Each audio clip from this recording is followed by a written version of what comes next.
Hello everyone, আসসালামু আলাইকুম। সবাই কেমন আছেন? আশা করি সবাই ভালো আছেন।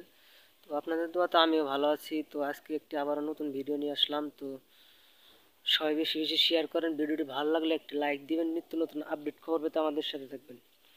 তো মালদ্বীপের ভিসা অলরেডি চালু হয়ে গেছে। তো যারা অনেক দিন আগে টাকা পয়সা দিয়ে রাখছেন বা এখন দিবেন, তারা অতি শীঘ্র দিয়ে ফেলেন। মালদ্বীপ কিন্তু কিছুদিনের মধ্যে বন্ধ করে ফেলবে। এখন গেলে তাড়াতাড়ি গেলে কাজ পাবেন ভালো, না হলে কিন্তু কাজ পাবেন না। তো তাড়াতাড়ি সবাই লাগাই ফেলেন। তো মালদ্বীপের অবস্থাটা বর্তমানে অনেক ভালো। এখন যারা যাবেন তাদের কাজের অবস্থাটাও অনেক ভালো হয়ে যাবে।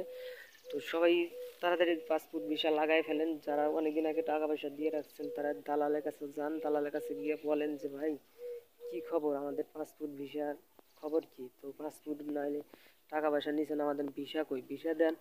তো এই কিছু বলতে হবে, না বললেও হবে না ভাই।